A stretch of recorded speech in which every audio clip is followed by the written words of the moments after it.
This is Silver State Sights, a tour of the most interesting places in Nevada that you can enjoy on a day trip.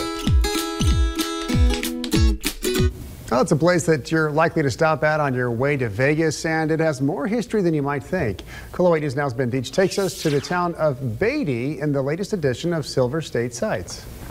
Well, it might be a small town, but it's much more than just the last stop on the way to Vegas.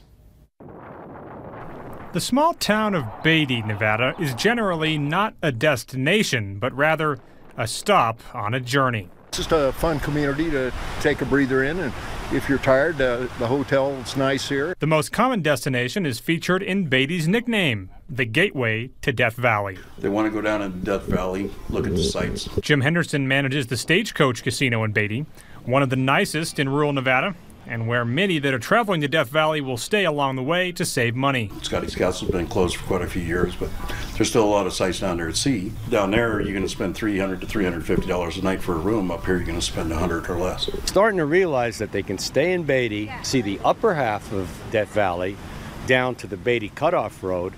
Then they can stay here, come back the next day, and do the second part. And the reputation of Death Valley brings people from a long way away. Believe it or not, you get a lot of European tourists that stay here to make the trip over the hill to Death Valley National Park, and they actually come to experience 130-degree weather. They just want to see what it feels like. For those who live in Beatty, it isn't like living in a big city. Everybody's really nice, really cool. You just have to mind your own business, and it's a small town of 600. It's a good place to off-road and really enjoy the other side of Nevada than Las Vegas or Reno. How different is it living in a town like Beatty compared to living in a big city like Las Vegas? It's crazy different. I mean, Vegas is 24 hours a year. There's nothing. Well, you might not expect a town like Beatty to be big enough to have its history on display. Yet here, just off of the main road heading over to Rhyolite, you'll find the Beatty Museum with plenty of it. Especially the prehistoric stuff they have there from the Native American time period all the way through. I think it's well laid out and well done. Inside the museum, you can see what both Beatty and nearby Rhyolite looked like at the beginning of the 20th century.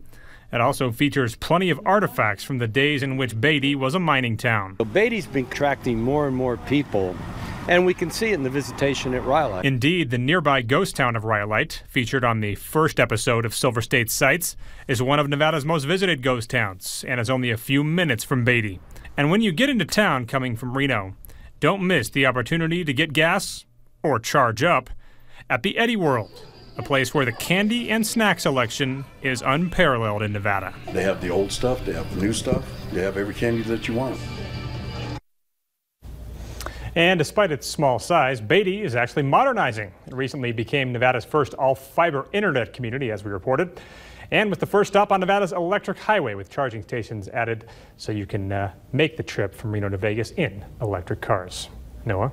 All right, pretty cool. Jeff, have you been to Beatty? Yeah, absolutely. Nice. I love all that candy in that one store. It's, I mean, we can't get out of that, you know, without going in there. The kids love it, and everybody's got their favorite candy, and they're all there. Sounds like fun. So I like the ghost town too. We end up buying like $50 in candy every time we drive through there. 130 degrees there, though. It melts. You got to get the air on that candy. No, thank you. Put it in a cooler if you want it to stay intact. I'll take our 90 here. It really, I mean.